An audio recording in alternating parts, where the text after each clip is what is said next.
the show. It's me, Phil Vischer, with Sky Jitani. Hi, Phil. And Christian Taylor. Hey, Phil. And if you're watching, if you're just listening, you don't know anything's different. If you're watching, you know something is obviously different because it is the 100th podcast. Drum roll, please. Yay. And we're wearing party hats. We should have blown this. Yeah, we have party blowers. I thought they'd make noise, but they don't make any noise. What do they sound Do like? we have to keep these on the whole time? Yeah, how long do we have to wear these hats? You have to wear the hats the whole time. No, I cannot do that. I don't look right. We're going to stage a worry. rebellion. I look like Can't a clown from Cirque du Soleil. I know, should do it like this. which makes it even more. I should be smoking a cigarette Which and talking makes about you- how depressing There we life go. is. I like this. I like this view. But that makes your deep theological insights all the more ironic Right. and profound and startling. I'm like a Stephen King villain. Should be haunting little children on the street with an ice cream truck. Theme song requests. For episode 100, can Phil sing the theme song in his best celebrity impersonation of Sky Jitani? No. But you could if he was in his Indian voice. Next request. Can we please have a trio performance of the theme song? Probably not. Do we have the words? Next request. Do it with the words. Can you do each phrase in the voice of a different VeggieTales character? I think I can probably do that, so that's what we're going to go for. Hey, it's a podcast. What do you know? Switch. That sound like Pirate Pete. Switch. I forgot what I was going to do next. Hey, it's a podcast. What do you know? Hey, it's a podcast. And they got video. Hey, it's a podcast. So end in here. The Phil Vischer podcast starts right here. No, I guess you can't. I guess I can't because I have to think about either the next chord or the next voice, but not both. We'll talk to Sky and Christian too. And maybe a guest here just for you. Hi, Sky and Christian. Hi. Hi, boys and girls. I need another character. Hey, it's a podcast, so lend an ear. The Phil Vischer podcast start. That was Goliath from Dave and the Giant Pickle. It's right here. The Phil Vischer podcast starts right here. Oh boy, it's the 100th podcast. That is the best thing. Well, and aren't we going to sing happy birthday? It's not a birthday. It's not a birthday. It's a podcast. Kind of is. It's not a birthday. It's our We were 100th birthday. No. we have on birthday hats. Birthdays are years. No, they don't say happy birthday. They just have an anonymous, cute Asian child, which I think All is the right, good symbol of point. podcast anniversaries. Who were those voices? Take us through the... Oh, that was Bob the Tomato, Mr. Lunt, Mr. Nezer. Oh, I forgot Archibald. Oh, poor Archibald. The Phil Vischer podcast starts right here. Everyone forgets the British after we did so much for all of you. Okay, so today we're doing a special episode. We asked people on Facebook and on my blog and in Sky's blog and in other places and at county fairs and at the grocery stores what questions they wanted to ask us because this 100th podcast is all about you. It's all about you, the viewer. And we actually got enough questions for about 3 podcasts. Really? So this will only be about a third of you. Oh, and I'm sorry And- the rest of you are going to feel left out. Yeah, I know, and I feel sad already. I don't even really want to go on. So everyone knows, Phil screened these questions over which Christian and I have We have seen no control. almost none, and we have no idea what he's going to throw at us. Yeah, and that's the thing. I don't even know. I didn't even have time to think. So if I get my answers wrong, you'll know why. They won't know if they're wrong. How would they know if they're wrong? Good point. Unless they're asking you theological questions that are Which I'm sure they readily won't. available online. They will not ask me that. Okay, first question. These are questions about the podcast. Why a podcast? Talk show. That's question number 1. Why are you making a podcast? Well, because it's fun to talk about stuff, but as an introvert, I mostly talked about stuff to myself in my car while driving to work and back. And then I started doing some speaking at colleges, and then we'd have Q&A, and then we had some really interesting conversations in Q&A at colleges, and I thought, hey, that's kind of fun. Maybe I should do that in a more organized fashion, which is really what led to the podcast, I think. And I always actually, pre-VeggieTales, the first show idea I pitched to Christian publishers was basically a late-night talk show. That would have starred me and Mike Naraki. So this is like a childhood dream of yours, to have a talk show. If 23 is childhood. Well, today it is. Yeah. Well, and truth be told, we did start with a TV talk show. We kicked around that idea. And we sort of have that as a pilot. Yeah. And while we were waiting for sponsors, It was too hard. or it was very it was a lot of complicated. work. Yeah.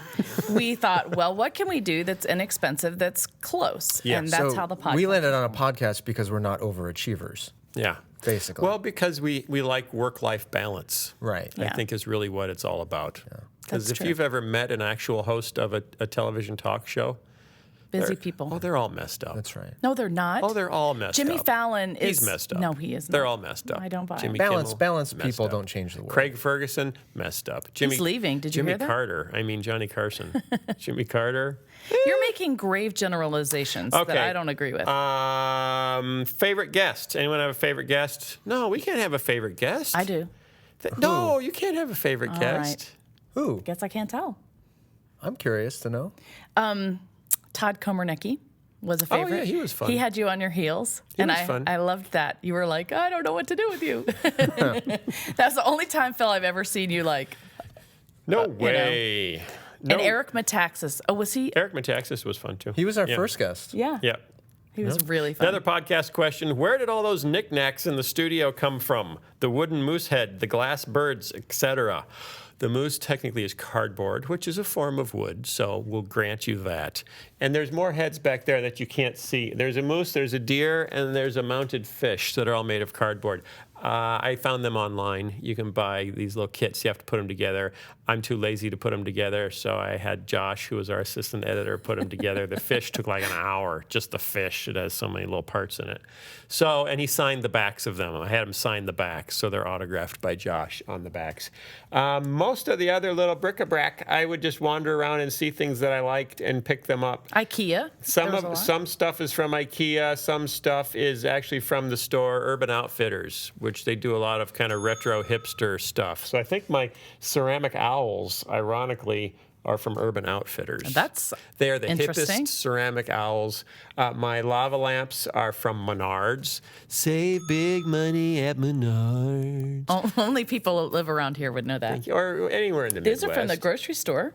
Yes, my Hershey's syrup. Are those can- actual Hershey syrup? Yeah, cans? they are. Do they have syrup in them? Yeah, they do. No. Yeah, so if we ever get thirsty. if we get stranded here on the podcast, We could. There's one for each of us. there's one for each of us.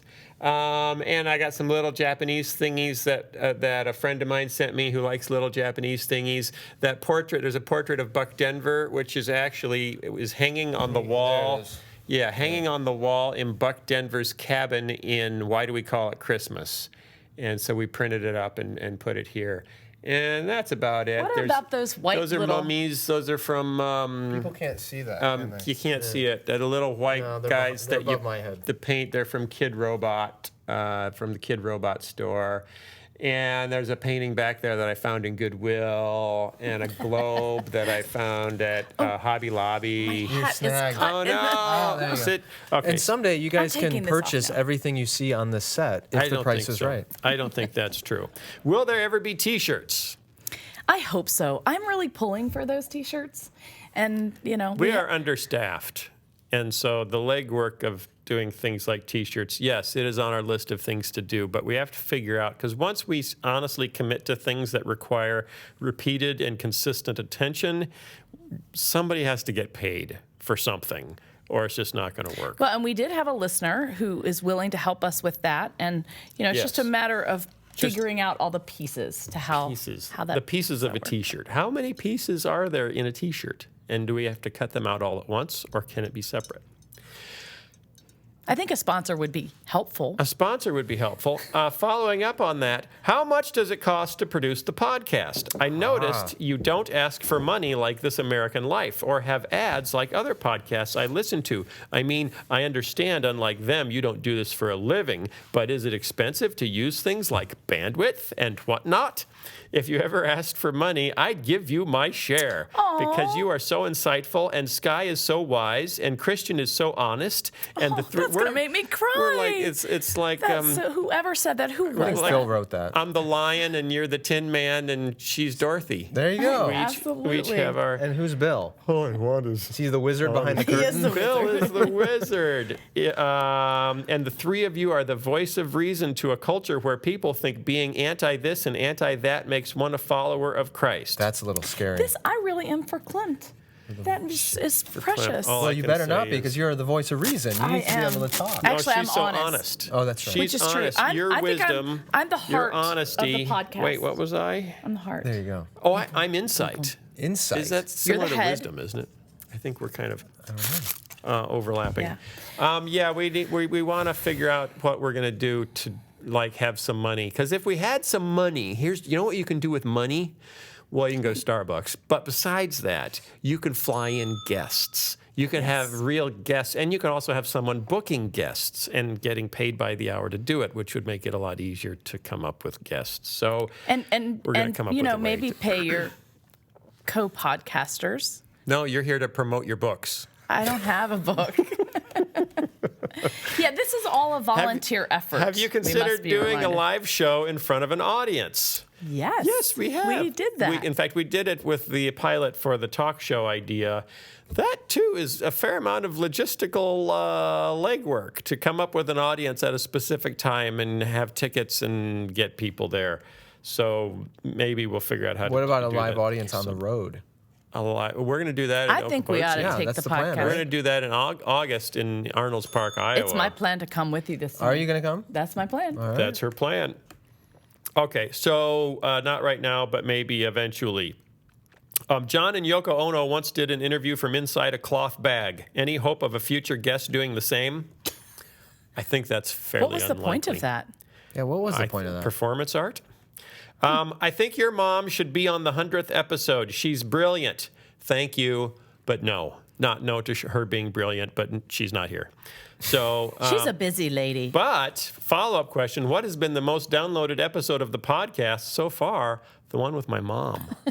Isn't that funny? We should have her Isn't that back. Crazy, not Oz Guinness, not Eric Metaxas, my mom. Do you think it's because they really want to hear your mom talk about what it was like to raise you? No. You really don't. You No, think she didn't really talk about that. it's true, She's but talking about children's ministry. Yeah, because I think that we have development. a lot of people in children's ministry that are listeners because I speak at a lot of children's ministry right. conferences. And I get that, but as Yeah. a random person, if I was out there and let's say Don't call yourself random. That's just cruel. okay, I'm not a random You're person. purposeful. Sometimes. But let's take Jimmy Fallon, for example. I think he's hilarious, and I would love to talk to his mother. And I would Yeah. love to hear, what she's like and what David their Letterman. family was like. Didn't he used to and- have his He mother used on to the do program? stuff with his mom. Yeah. Yeah, mostly, I don't think it was for ratings, though. It may have been popular, because but it's I interesting. don't think those were his most popular So, programs. okay, that's why I asked. Next question. Why a uke? Mandolins are a far superior tiny instrument. Yes, but mandolins take talent to play. And we are a strictly no talent podcast. Complicated. I can't even play the chords on my theme song that I'm playing for the 100th time. So come on. You think I'm going to go all bluegrass? What do I have to do to be a guest on your show? Something remarkable. And then write a book about it. Send it in. We'll put you on the show. Okay, questions about, they're categorically organized for me by our helper, Susan Maines in Nashville, Tennessee. Thank you, Susan. Thank you, Susan. Next category, what's in the Bible? Jelly Telly, Veggie Tales questions. And there were quite a few of them. Oh, boy. How did you meet Rhett and Link? Rhett and Link are the Bentley brothers, if you don't know the Bentley brothers, on What's in the Bible, and convince them to be the Bentley brothers on What's in the Bible. And why didn't you bring them back for songs on the New Testament? Well, Rhett and Link are independent filmmakers, and they were working for Campus Crusade, actually, when I bumped into them, and they were looking for work, and so we came up with the Bentley brothers idea, and they wrote all the songs and kind of did it all. And then we didn't need any more for quite a while because we didn't have any money. And then when we finally did have money for more, they'd moved to Hollywood and had gotten their own TV show. So they were unavailable. And What's then their TV show? it was canceled. It was on the independent film channel, IFC. Then it was canceled, and then they said, hey, we could do more now, but then we didn't have money for more. And then when we had money for more again, then they were off doing something else. So it's basically Then we were ships done. passing in the night. We are ships passing in the night. Yeah. Yeah. We love your autobiography/theology/business book, but so much has happened since then, so many more blessings and lessons from God. Would you consider writing another volume for us? And please, we would love What's in the Bible merchandise. Those guys would make amazing plushies and notebooks. So you need to do a follow-up called Me, Myself, and Buck. Me, Myself, and Buck. Yeah. I guess I could. You could. It would be fun to write another book at some point. It was easier to know exactly what the first book was going to cover. The second book is a little fuzzier, so I'd have to figure that out. But it's a good thought, and it would be fun to do What's in the Bible merchandise. We just need to make sure there's enough people that would actually want it to make it worth the, kind of like T-shirts. Which VeggieTales and/or What's in the Bible character voices do you enjoy speaking in the most? Veggies, I typically say Mr. Lunt and Archibald Asparagus, because Archibald Asparagus represents the less masculine side of my personality that my wife doesn't appreciate coming out other than in character.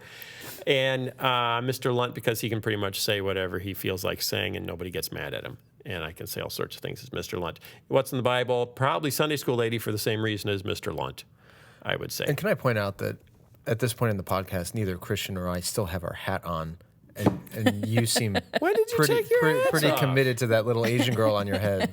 Well, what kind of party is it if you can't even wear your party hats? Oh, that hurts. Sorry, but it looks good on you. You cut me real deep, Shrek. Carry on. Hypothetically, if Big Idea were ever to offer you your old position as CEO of the company back, would you take the job? No. No, I would not. Why or why not? Because I want to continue living. Because I learned that I'm really not a CEO. Why don't I you wanna be explain a that? CEO. Yeah, a little bit. Oh, we don't have time to. It's in my book. Read my book. I'm not a CEO. You gotta love people systems and lots of meetings, and I don't. I'm not good at people as much as Creating. As vegetables. That's funny. Have you ever thought about doing a kids' science show, something like Magic School Bus or Bill Nye, but with a biblical worldview? Yes, we have thought about doing a science show with Buck Denver and friends.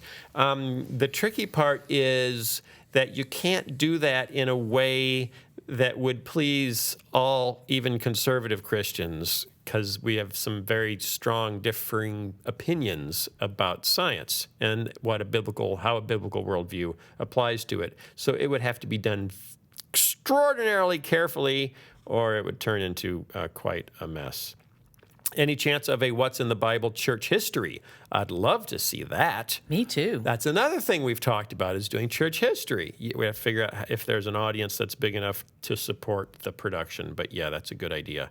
Did parents complain because their kids got the bad version of the bunny song stuck in their heads? I don't love my mom or my dad, just the bunny. Yes. Yes, they did.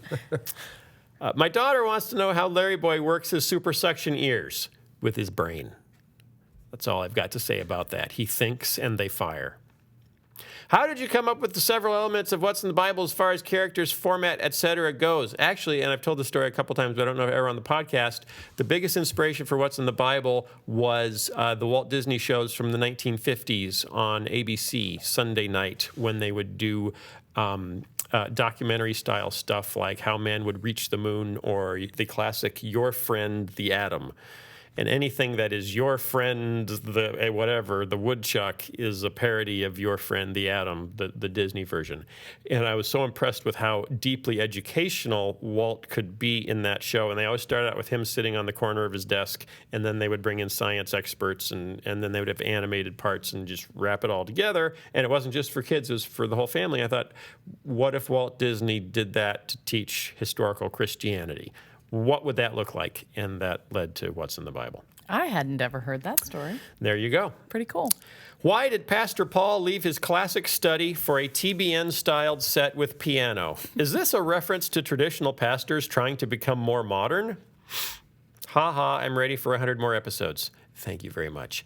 He actually left his wood-paneled study and took up the piano because we shot some shorts with him sitting in his wood panel study just talking, and I became convinced that it would put children to sleep and that there had to be some other source of energy because his voice is like this, and it's already sort of, what's the medicine that puts kids to sleep? Benadryl. It's yes. NyQuil. NyQuil. It's a NyQuil-like voice. And I thought, okay, he needs something else. There's got to be something more. But don't most pastors put kids to sleep? Yeah, but you don't want that on your show. So I gave him a piano, and then I figured if he's tickling the ivories while he's waxing, then maybe that Tickling works. and waxing. Tickling That sounds like a great idea for a spa. Yes, I would agree. How do you think your life would be different today if Big Idea never collapsed? The Phil Vischer podcast wouldn't exist, right? Or would you have found time to do it anyway? If Big Idea had never collapsed, I think I would be dead. You'd be dead. You'd I collapse. think I would have collapsed. One of us had to You go. almost did. You were. And I'm thankful it was Big Idea before it was me. Okay, questions. There's more questions, but that's all the time we have for that category. On media, movies, books, etc. Etc. I've been wondering this ever since I finished watching the movie Saving Mr. Banks. Given your fondness, near obsession with Walt Disney and Disneyland, and stating that Hollywood can't make small movies anymore, why didn't you review or mention Saving Mr. Banks, a relatively low-budget film that did well? I don't want to talk about Disney on every show, and it was a good movie. I loved it. It did just pretty saw it well. recently. I loved yeah, it. it's good. I thought it was brilliant. I'm a fan. Not entirely historically accurate. Really? What is? What? I did some research after Yeah, I saw tell the me what- movie, tell and me what apparently the relationship between what's-her-face and Walt Disney was not accurately portrayed. Like, he never flew to London Okay. to meet with her and kind of, and there's all that. It was It kind did seem like he was very persistent in pursuing her product. He was. Yeah. It took 30 was- years. Oh, it did? Yeah. Yeah, he tried to get the rights.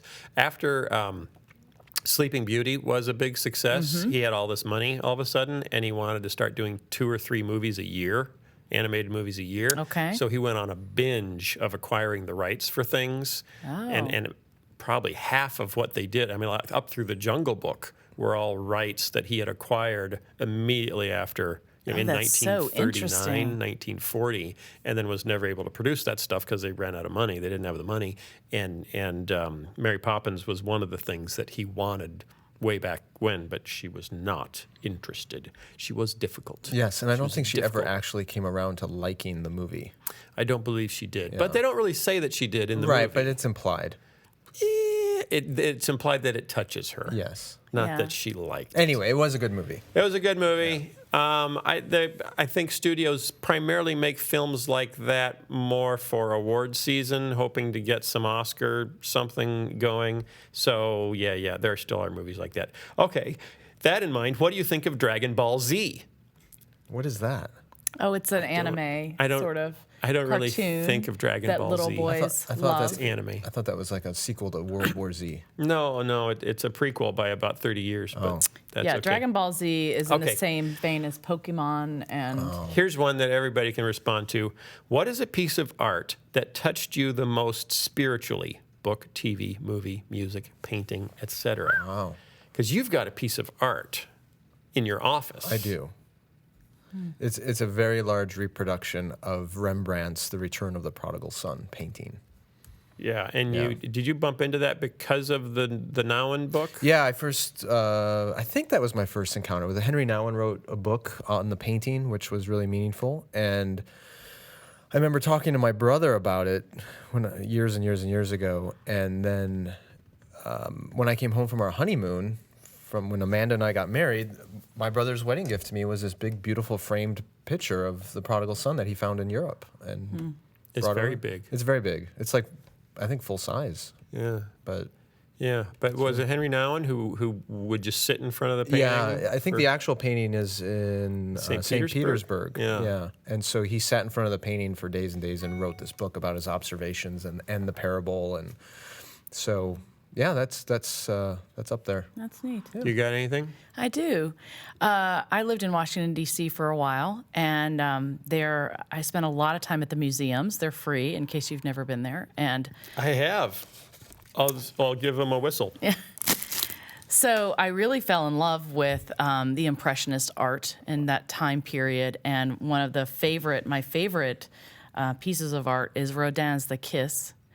And along with that, I don't know if you've ever been to the National Cathedral, but there is a garden back there. And in the garden, there's it's a beautiful, the whole garden, I sit there and feel like I'm in a heavenly space. It's really amazing. But there's a sculpture in there called The Prodigal Son. A theme. We have a theme. Yeah. It really, it's very touching to me because I envision the day where I will sit in Jesus's lap. And so that sort of intimacy of the statue of the kiss and then the prodigal son, the son being held. And then there's one more. There's a tiny little chapel called the Good Shepherd, the Chapel of the Good Shepherd in the National Cathedral. And it's Jesus holding a little lamb. Oh. And it's a beautiful, you can go in there, it's very quiet and you can pray. And so those move me. I don't have anything right off the top of my head. Really? No. Not even from Disney? No, Sky. What? I'm not that shallow. What are your favorite musicals? What are all your favorite musicals? Oh. Pirates of Penzance. Mine's Wicked. Mine is Les Mis. There are others I like, but We've Les Mis learned is my something favorite. today. How much has C.S. Lewis influenced you? Oh, wow. Mine's huge. Yeah. Hugely influenced me. I listened to all of his radio broadcasts, read so many of his books, and my mother started reading the Chronicles of Narnia to me when I was a small child. And so that sort of started me on my journey of reading his works. So big time. Big time. Big time. And you? Probably not as significantly as Christian, although I am an admirer, and I think very highly of him. A lot of people have been impacted by Mere Christianity. Yep, and that I was a big one. Probably read that in high school. The Great Divorce was another one I Great loved. Divorce was good, but Till We Have Faces. I wouldn't put him up there as like in the Not a top 5? probably not top 5. Okay. But I have nothing but 10. respect and admiration for Top C.S. 10. Lewis's. Maybe Top I don't 10? know. Top 10. I would say top 10. For you too? Yeah. I would say top 10 for me too. I'd say he's my number one. What does Phil think of the movies Noah and Heaven is for Real? We discussed this, but you can't talk about them Have you anymore been paying because you attention? haven't seen okay. them. We were chastised by numerous viewers for giving the impression of reviewing movies we've never seen. That was not our intent. We were not trying to review them. We were discussing Christians and movies broadly, categorically. And then we had Cameron Courtney here, who had seen only one of those movies. And Christian. And you, but you had I to did go see out. that And the one. Heaven is saw for Noah. Real thing is based on a book, and we were talking about the book and the phenomenon and all that. It wasn't. We're sorry. but I we do won't think- talk about movies in depth that we haven't seen anymore. I do think, though, you were talking about the cultural Christian response to those things. And we talk a lot about that on the podcast. Yeah. No matter what, whether it's a movie or something. If we're only allowed to talk about things that we're knowledgeable about, What kind of podcast is this? we would never have made it to 100 episodes. Okay, if you each had to pick 3 of the most influential books in your life, excluding the Bible, what would they be? Sky, I asked you this in You advance. did, and so I that only you I could- only came up with 2 off the top of my head. One was Cost of Discipleship by Dietrich Bonhoeffer. Yeah. Another is The Divine Conspiracy by Dallas Willard, which interestingly, both of those books are in-depth studies of the Sermon on the Mount. Whoa. Which is kind of interesting. That and is in interesting. ways have different takes on the Sermon on the Mount. And I don't know, man, the third one, there are a lot that I could put in that third category, but they would probably not be Christian books, and they would probably be fiction. And in that category, there's a lot. I don't know if I can pick one. Okay. Well, one that comes to mind is Silence by Sasuku Endo. Do you know that book, Silence? Look it up. It's Okay. a brilliant novel. Is it quiet? No, it's about Roman Catholic missionaries who sneak into Japan during the feudal era. Oh. It's fiction and Okay. and the persecution of Christians at that time and what would make you denounce Christ. And is it ever acceptable to do that? Wow. So it's a really challenging book. Crazy. Brilliant. Okay. Do you have any books that are I right do. at the front of your mind? One is a little tiny book called Stepping Heavenward by Elizabeth Prentice. It's an old book. My friend Sarah Murdoch, who was on the podcast, introduced me to that. Okay. And it's, takes place, in the 1800s, and it just talks about her life and her struggle to be a wonderful Christian girl. And then, like you, there is one that's a fiction book, and the name escapes me, but it was This Present Darkness. You remember those? Frank Peretti? Yeah, Frank Peretti. You can laugh at it, but I will tell you. I will tell you. You gotta be kidding me. I'm not kidding. So what it did for me was help me visualize the spiritual battle between good and evil, and I had never seen that vividly before, and that was profound because it helped me understand that what is going behind the scenes is really going on behind the scenes, right? And powerful. So there was that one, and then I have to say, dum dum dum. Oh, I have to say, here we go. With and By Skye Jitani. That's very kind of you to and say. Futureville were both of them very formational for me. That is a ringing endorsement right there. Wow. It's true. I'm not just saying it because you're sitting next to me. But That's it's true. very kind of you. One of the books, and this is only so high because of the place I was in when I read it, but it was when everything had fallen apart at Big Idea, and it was Henry Blackaby's study on the book of Samuel, called Born to Be God's Leader or something. And so it was kind of a Bible study book, but it absolutely shattered my bad theology of leadership and kind of led directly to the learning that led to writing my book and the ministry I'm in now. So that doesn't mean it's, one of the 3 best books ever written and you all need to read it, but God used it tremendously. Also, Dallas Willard's, a couple of his, and probably C.S. Lewis, a couple of his, but I don't have a specific 3, I would say. I would have to put all the C.S. Lewis books I read in that all category. of them. I want to ever. add 2 more, real quick. Go ahead. They're small books, real little books. One is Prayer of Jabez? no, The Practice of the Presence of the Lord by Brother Lawrence, That's a great one. I read that one too. and a little book called A Testament of Devotion by Thomas Kelly, Yeah. Quaker Now guy. I But feel like I need to read these. they're very small books, but they're really focused on how do we actually commune with God. It brought that to my mind as you Well, mentioned. and I was going to say, so. Henry Nouwen wrote several things that were really, formational for me. In the Name of Jesus by Henry Nouwen is a very must powerful. read for anybody in ministry. Oh, I have to read that one too. They're all very small books. You can read them in an afternoon. I have So to- my dad was at the district meeting of the Christian Missionary Alliance in the district that includes Ohio and Michigan, which is not our district. We're also Christian Missionary Alliance here. Skye is an ordained CMA pastor. I am. He was and this was like the day before yesterday. He was there, and the new president of the CMA, John Stumbo, who's probably going to be on our podcast when we're at Okoboji, spoke. I heard him speak a couple days ago because he was at our district conference on Monday. Whoa! He may have said the same thing your dad heard. Anyway, he mentioned they were talking about leadership, and he said, if there's one book you ought to read on Christian leadership, it's this book by the creator of VeggieTales. You're kidding. No.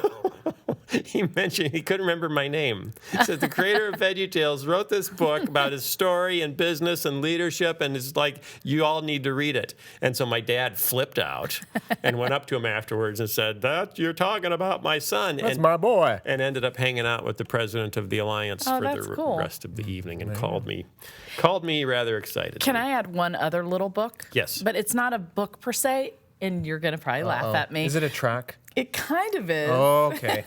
Buckle up, people. Oh, boy. Okay, the first Is one. it the Great White Throne? The first one was the 4 Spiritual Laws, Okay.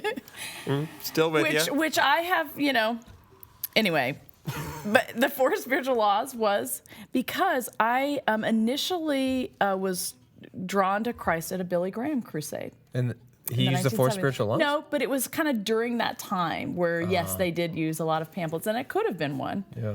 But the other one is My Heart, Christ's Home. Do you guys remember that one? No. So this is a Isn't little that one of those movies with the dog and the cat that are no tracking through the this wilderness? is where Homeward Bound. That's right. this is where it describes your heart as an actual home and how you have to allow Jesus to come in and clean each room, and there's lots of closets. I think I do really That's what Mary maids are for. Jesus as maid.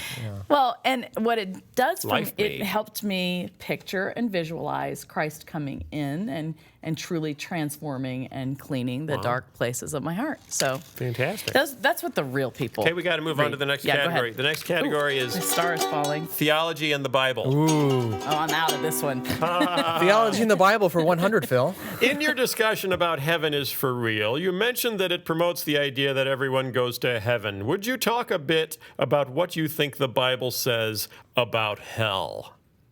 Dun dun dun dun. This seems like a whole podcast. Doesn't that seem like a whole A little bit. podcast? And we'd have to change the decor. Significantly, or at We least need one of the, those little We fake could do flames. flames least the other- relight instead it. of Some dry ice. Is there anything brief to say about that? I think hell is reserved for people who ask dumb questions. Oh, stop. How that's can brilliant. this person has a really That is legitimate just question? Let's treat brilliant. it with the weight it deserves. Yeah, Please. It makes me not want to blow my whistle anymore. What? Why are were you there, hedging? I'm betting there were multiple questions about hell, weren't there? There were Submitted. yes, several other people brought up the hell thing. What's your position on whether ultimate destruction, Annihilationism. annihilationism, Universalism. Yeah. Yeah. Do you know what I learned from making What's in the Bible about hell? Not much, actually. No, through church history, there's been a lot of debate on how to interpret the different stuff about hell. How literal is it? Is it a place? Is it a state? Is it just absence from God? And it's really hard to tell from the Bible. And like when you get into Revelation with kids, you know, we mentioned there. Oh, look, there's a lake of fire at the end, and all the enemies of God are thrown into the lake of fire. Okay, so what do we do with that? What do you do with that? Well, is it literal or is it a symbol? Then you look at it and say, okay, what's the next thing? The beast is thrown into the lake of fire. Then the enemies of God are thrown into the lake of fire. What gets thrown in after that? Death. Death gets thrown in the lake of fire. Okay, you can't pick up death and toss it anywhere, so that's a symbol. So if you're throwing symbols, it's pretty likely that what you're throwing them into is a symbol, so maybe lake of fire is symbolic, and fire throughout the Bible is often related to judgment, and so that you kind of look at it case by case. And also the enemies of God then show up again in the next vision as being locked outside of the city of God. They're not allowed to enter, the ones that have supposedly been thrown in the lake of fire. So some of it you just have to say, wow, there's so much symbolism going on in here that I can't really take a position on this. But where it does get more interesting is when Jesus says, would you rather have your eye plucked out or have two eyes and be thrown into everlasting fire? Gehenna. Gehenna, yeah, which is a symbol of it was a valley. It's a garbage dump. A cursed, garbage dump. Well, so it sounds like it's one of those things where we just don't know. It's one of those things where we don't like the idea of not knowing, so we want to know. It sounds like, to me, hearing you say that, that the biggest issue is that we are not going to be with God in the city of Jerusalem. If one of my atheist buddies would say, so then you believe that when I die, I'm going to hell to burn forever? My response would be, I think exactly what you believe, that if you die right now rejecting God, you'll spend eternity away from him. And I'm pretty sure that's what you believe too, since you don't believe there is a God to spend eternity with.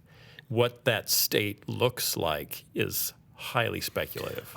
I'm guessing that these questions that are being written in are probably provoked by the Rob Bell controversy and the Love Wins book, which seem to bring this whole. But that's different as well. Well, yeah, but I'm saying it's making people ask the I question. actually saying don't know who's that. going to go there is different than saying is there a there there. Well, yeah, but there's multiple layers to it. What's the controversy? Is there a hell? Number one. If there is a hell, who goes there? Yeah. That's the second question. The third question is, if there's a hell and people go there, do they stay there?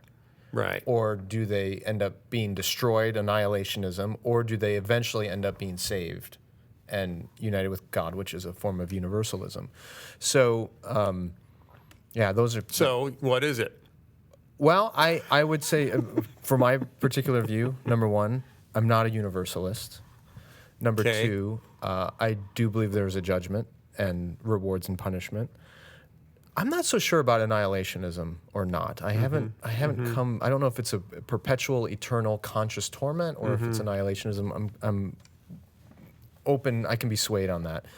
I am intrigued by C.S. Lewis's idea, to bring up Lewis again. I am too. And Tim Keller has jumped on that one too. Without quoting him directly, because I don't have the book in front of me, essentially what Lewis, I think, is proposing, and I like this idea a lot, is what if God has so constructed the universe in a manner that means everyone will get exactly what they want?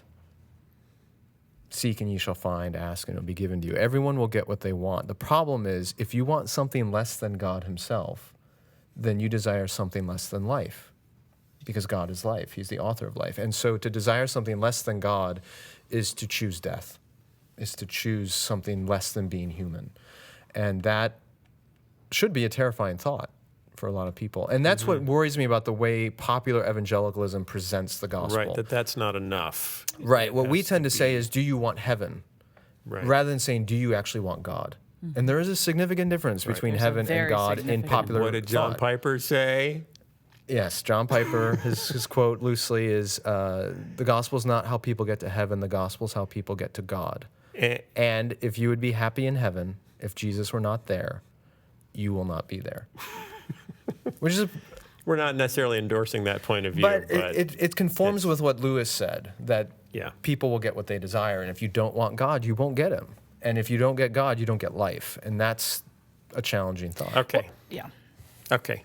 Good. We'll do a whole... We need to find someone who's a good hell expert. An expert on hell? Yeah. I can give you some names because I've certainly experienced a dose of it when I've been around them.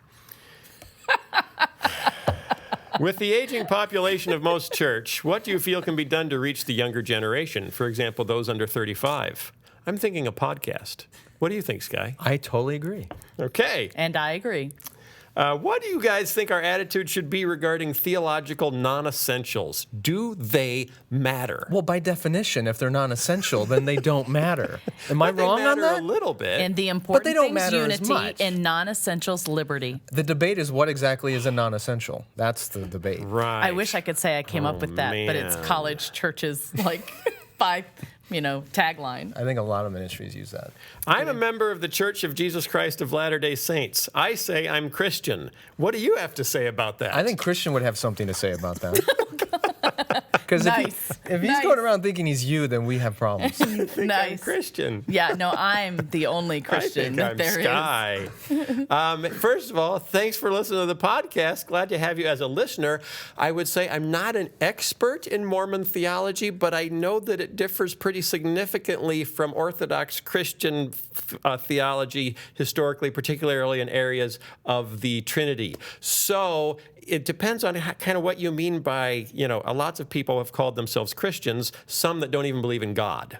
There are actually atheists who have called themselves Christians. How can that be? Because they follow the teaching of Jesus. Well, Thomas Jefferson denied the deity of Jesus, denied the resurrection, denied the Trinity, denied the miracles, and he said, and I am a true Christian. So it kind of depends on how do you define the word Christian? Because if typically, historically, it's about confessing certain beliefs that are summed up in creeds, particularly the Apostles' Creed and the Nicene Creed. I don't think Mormon theology lines up very well with the Nicene Creed, which would make a problem if you're using that as your definition for what it means to be a Christian. So the question back to you is, how do you define the term Christian? And then you can tell us whether or not you are one. How was that? Was that okay? Yeah. It was no good. If it walks like a duck and it quacks like a duck and it looks like a duck, it's not a cow. You're saying he's a duck? No, I'm saying it's not a cow. And there are certain things which are essential to Christian doctrine which predate Mormonism. And the term of Christianity was defined before Mormonism came along. So if you were going to sum up the definition of what you think a Christian is, how would you define it? See the Nicene Creed. Thank you. That's probably how I would. That's the easy way out. Yeah. Well, there's listeners that don't know the Nicene Creed, so Google it. Google it. Google Or it. the Apostles' Creed also is a Yeah, pretty good because summary. the I do know Nicene that one. Creed was created particularly over the conflict of the Trinity and Arianism and modalism and everybody saying, I see it working out this way. And they finally had to say, we need to draw a circle and say, this is Orthodox Christian belief about Jesus, God, and the Holy Spirit. Mormonism is clearly outside of that circle. So is Arianism, so is modalism, so is all sorts of things. Gnosticism. Dan Brown, atheism, Martianism. Vegetarianism. No. Well, I guess it is. So anyway, yeah, we are brothers in theism. We are brothers in non-materialism, and I think we are brothers in wanting to follow the teachings of Jesus. Orthodoxically speaking, we're probably not brothers in historical Christianity, but I still like you. Well, and wouldn't it, do you think it is possible for there someone to affirm the Apostles' Creed or the Nicene Creed and still be a part of a Mormon church? Yeah, I would certainly think so. So then it comes down to this person in particular, not necessarily Probably. that he. Well, actually, I goes, would would think the Nicene, affirming the Nicene Creed and being within the boundaries of Mormonism is probably not possible. Probably not legal. Someone's Right. phone is ringing, people. Sorry, Okay. it was mine. Okay. Because Mormonism denies the Trinity. I would like Christian to hear. doctrine of the I Trinity. would like to hear each of you give your testimony of your acceptance of Jesus Christ as your Lord and Savior. I'm not sure we have time for that right now, and it's not in the form of a question. So we asked for questions. That's more of a. Actually, I would like to hear that. more of a command. From you two. If you were to leave your current Dang church it. denomination, which would you change to and why? Wow. That's like saying, I'd if you were to become- leave your wife, who would you marry instead? I think I'd become Jewish. That's not a denomination. I really would like to be Jewish. Where do you land on the hell debate? I would. Covered it already. What advice would you guys give for an intellectual Christian who attends a church where the services are not intellectually informative, challenging, or educational? Good question. Listen to podcasts. Not a bad solution. Your local church cannot be all things to all people. And I think the assumption that the local church is there to serve your desires and needs is a little bit off target. Yeah. But anyway, because I know people that have said, hey, I am part of this church because it is my community of fellowship. The sermons aren't necessarily what feeds me specifically the way I'm wired, which is why I listen to these 5 preachers weekly, their podcasts. But that doesn't mean that I disengage from my local body. I would say that this podcast over the last 100 episodes. Has it and been that many? I hear it's the 100th episode. He's still wearing the hat. Has It's been affecting my brains. has been the most challenging thing for me spiritually in the last 100 weeks. Wow. And so Yeah. I am super incredibly grateful to be sitting in this chair. Sky has talked about not wanting to be a part of the modern evangelical complex, pimping product, but we all need to make a living and support our families. So how do you balance that desire not to be a product pusher, but also working towards making an income to live on? Phil. Sky? Phil. I don't know what you're that talking question goes to you. about. I do veggie voices. You know, That's this how I is pay a the bills. frequent area of conversation, both in my home and in my workplace, because it is one of the central tensions I face, I feel, and probably Phil does too. You think? Well, here's what's disturbing is you when you look behind the curtain of the evangelical industrial complex, as I like to call it, you realize that the people who are aggressively self-promoting tend to do better financially. And sometimes they get in trouble for What it. area of culture is that not the case? Well, yeah, but it seems a bit unseemly to me. And yet here I am writing books, creating Right. articles, Right. speaking, Blogging, blogging, stuff like that. Right. tweeting, So what? Podcasting. Here's what. renting out space on your head for advertising. Well, that hasn't borne any fruit yet, has it? So it is a dilemma, and that's part of the reason why I rely on people like you, Christian. Thank you very much, who have been genuinely impacted by things that I've produced to be my marketers, essentially. I've given away a lot of your books. Well, giving them away isn't a help, really. No, I'm kidding. I had to buy them. No, oh, well, that's good. No, you can get books for free. You can, as a podcast co-host, Shoo. you can get them for free. But you, audience, you need to pay retail, preferably. Well, and I think that goes for Phil, too. He produces a lot Yeah, of stuff, and we I do. can't afford to just give it all away. I make a lot of stuff. Yeah. And sometimes some of the other people that are doing the same thing are backed by denominations or Right. they're backed by huge foundations and they don't have to think about money and they have donors that are just, and that's never been the case for me. I've always eaten when I've sold a DVD or something. So it's slightly different. And people say, hey, why don't you do a video on this topic? And I actually do have to think, is there enough of an audience for that topic to pay for the cost of making that program, that film, that book, that whatever it is? So, for example, people have said, hey, you did that great Christmas video. Why don't you do an Easter video? And I hope to. One of the issues is the Easter selling season is about a third the size of the Christmas selling season. So you'll probably sell about a third as many. So it'll take 3 Easters to get the money back that would only take 1 Christmas to get back for a Christmas video. So it's harder to make an Easter video, vis-a-vis. That's the struggle. And I'm currently in the process, and Phil and I have talked a little bit about this, of thinking through what else can I produce that would be very low cost for people, that would be of genuine help, that would also then help fund my ministry. So we just rebuilt my website, skyjatani.com. You can go there. Ding. And in the coming And give him money.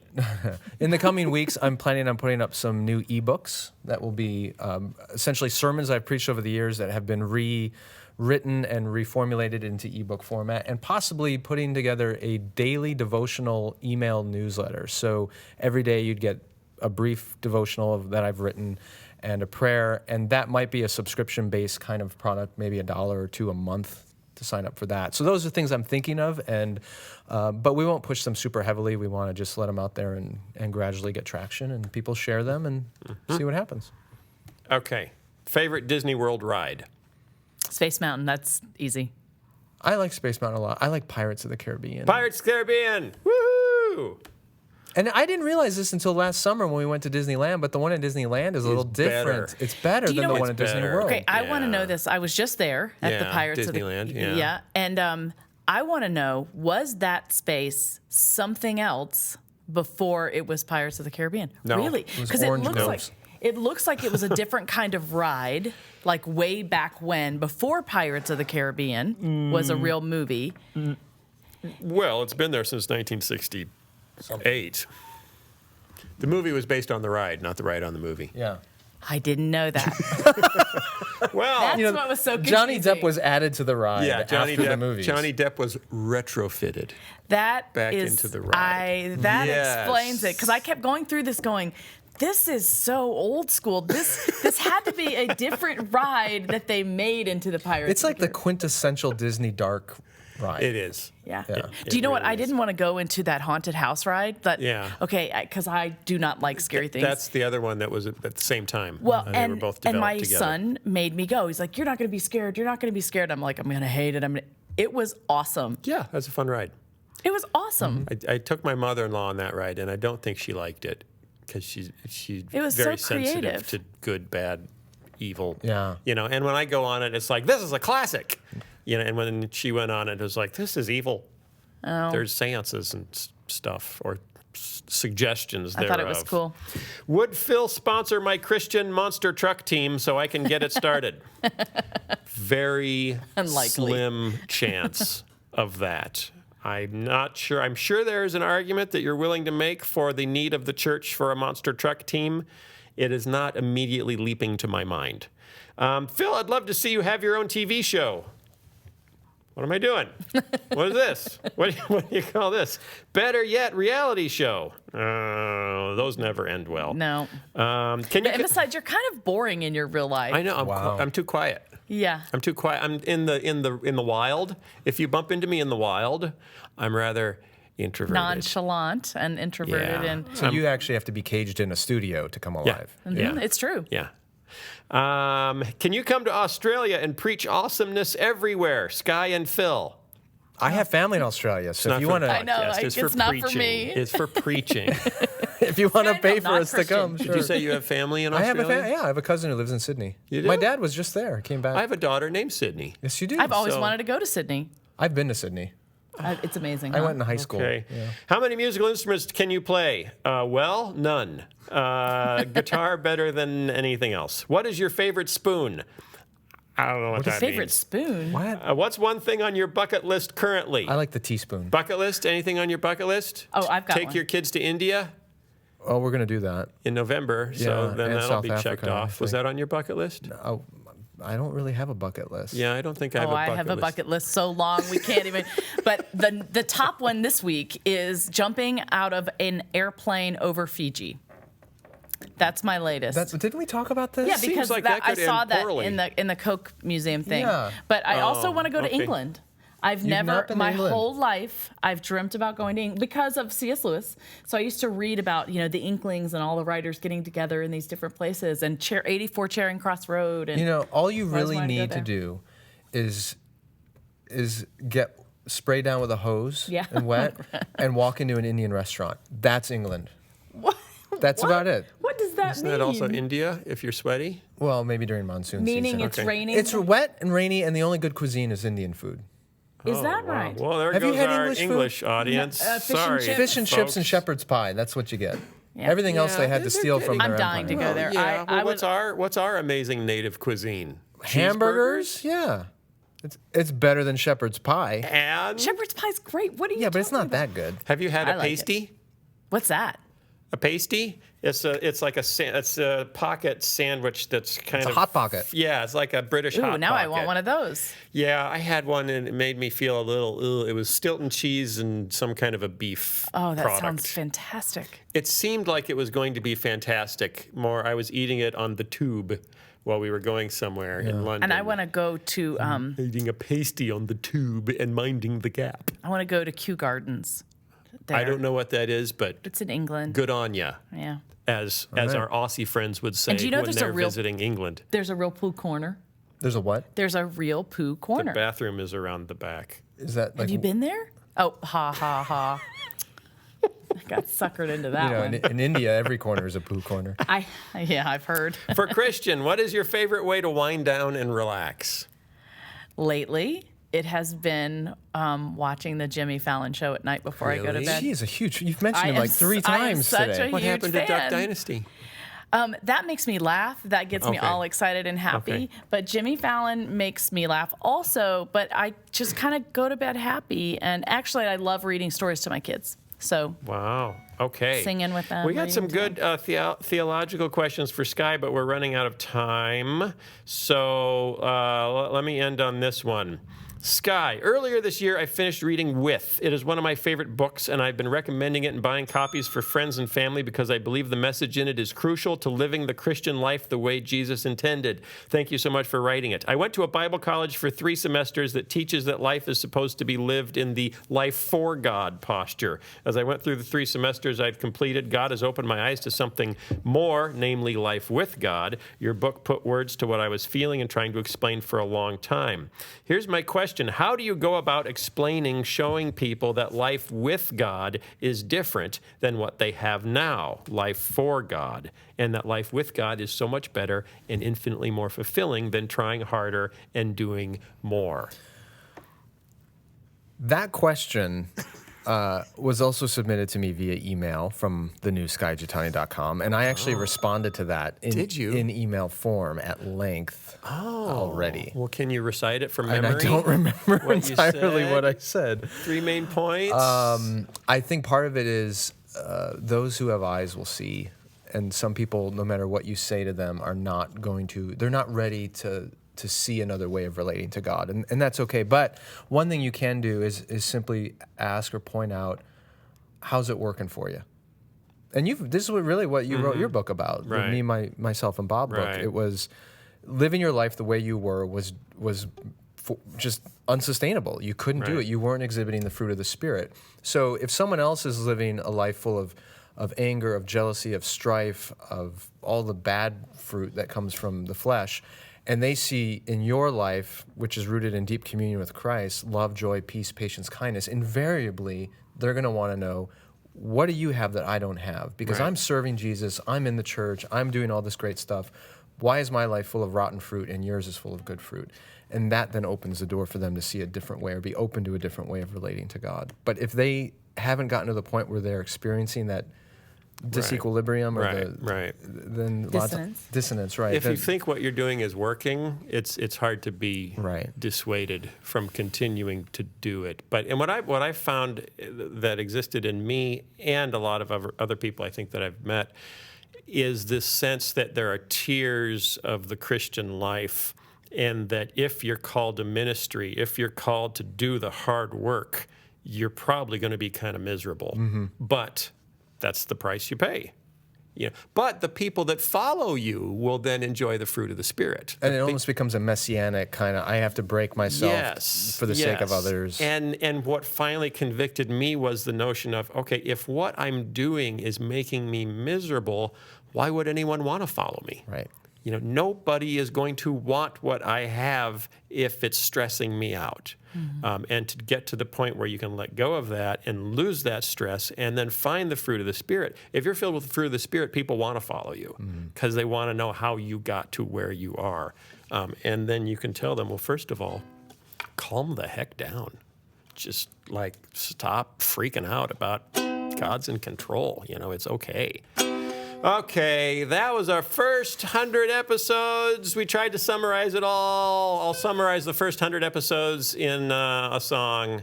I didn't think about this in advance at all. How about 99 bottles of Phil Vischer on the wall?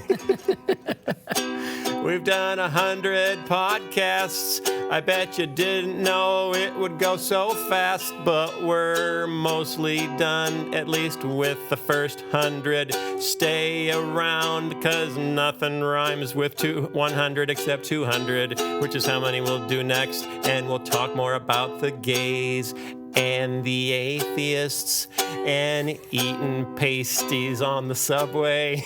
And Christian will ask us why. We're talking between me and Sky about things that don't seem always relevant to the common person. 101's coming next week, and who knows where it'll go from there, but I'm pretty sure 102 after that. Thanks, everybody, for making it so great. See ya. See you guys.